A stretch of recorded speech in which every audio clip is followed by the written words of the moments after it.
La vie de Salomon est racontée dans 1 Roi, chapitre 2 à 11 et 2 Chroniques, les chapitres 1 à 9. On passe donc à 2 Chroniques, donc maintenant, pour découvrir cette autre version de l'histoire de Salomon qui commence ainsi. Je cite, « Salomon, fils de David, s'affermit dans son règne. L'Éternel, son Dieu, fut avec lui et l'éleva au plus haut degré. » 2 Chroniques, chapitre 1, verset 1. Donc l'histoire commence bien, ça commence comme ça. On voit ensuite sa démarche pour honorer Dieu, pour lui offrir ses 1000 holocaustes sur l'autel d'airain construit au temps de Moïse par Betsaléel, verset 5. Puis, on revoit sa rencontre nocturne avec Dieu, vous vous rappelez de ce fameux songe, qui propose de lui exaucer son vœu, ou peut-être ses vœux au pluriel. Il a eu la sagesse de demander la sagesse.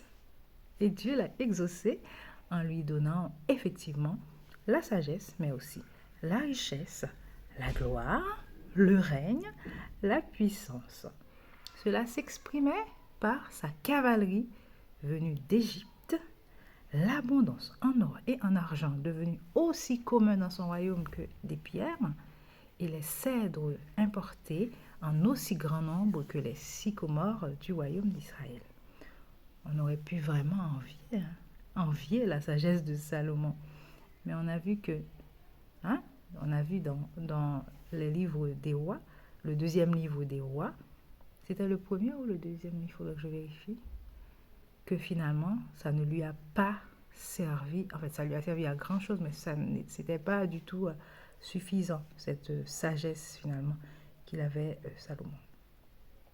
On a vu que cela ne lui a pas permis justement d'éviter certaines erreurs, les erreurs en amour et l'idolâtrie qui s'en est suivie. Ces erreurs en amour et l'idolâtrie qui s'en est suivie. Vous vous rappelez qu'il aimait beaucoup de femmes qui n'aimaient pas Dieu et il s'est mis à adorer les idoles de ces femmes. Donc quand même, tout sage qu'il était, il a fait des erreurs en amour pour les femmes et pour Dieu finalement.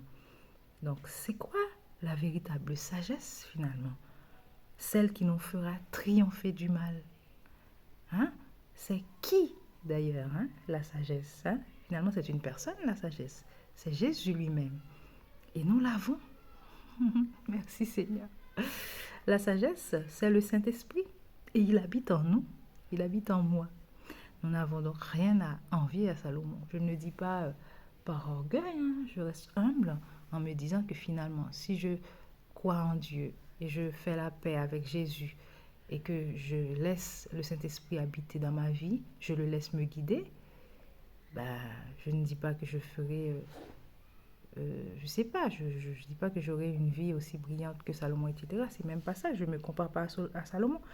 Mais en fait, pour faire le bien, pour savoir comment juger, comment faire les choses, le Saint-Esprit nous aide à les faire, quoi. Et lui, c'est vrai qu'il était très sage, mais tout sage qu'il était, il a quand même fait des erreurs, il a quand même fait des choses assez graves.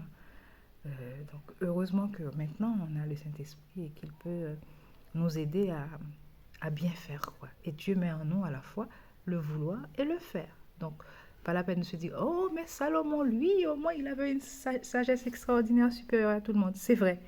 Mais nous avons Jésus et nous avons le Saint-Esprit. C'est déjà pas mal. Et c'est même l'essentiel. Merci Seigneur.